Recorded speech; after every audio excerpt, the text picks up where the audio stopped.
शाम की ठंडी हवा, एक खाली सड़क और दो पुराने दोस्त अचानक से बरसों बाद एक बार फिर उसी मोड़ पर मिले जहां से उनकी दोस्ती की कहानी शुरू हुई थी। अरे, देखकर नहीं चल सकते क्या? माफ करना, मेरा ध्यान मोबाइल में था। आप ठीक हैं? आयशा, ध्रुव, तू तू यहाँ इतने सालों बाद?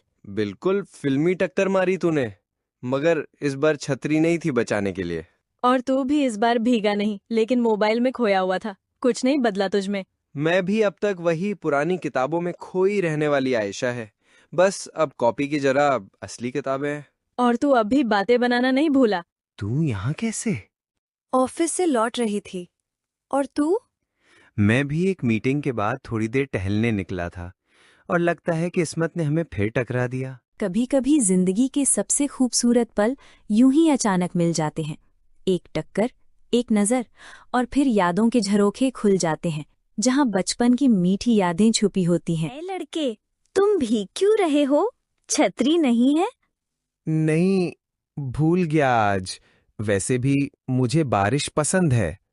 बीमार हो जाओगे। छतरी में आ जाओ। मैं ध्रुव हूँ। तुम? मैं आयशा।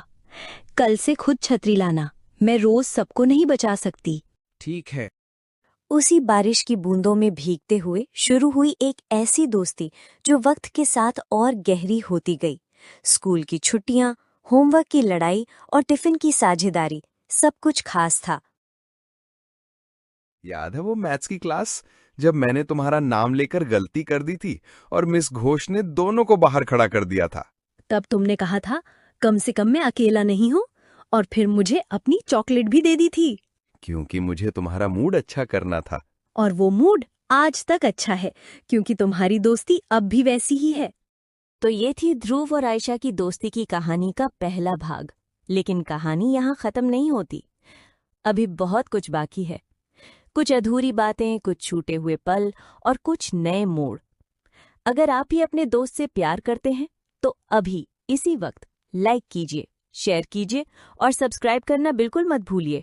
और हाँ, बेल आइकॉन दबाइए ताकि जब हम अगला भाग लेकर आएं आप सबसे पहले देख सकें, क्योंकि कुछ कहानियां दिल से निकलती हैं और दिल तक पहुंचती हैं।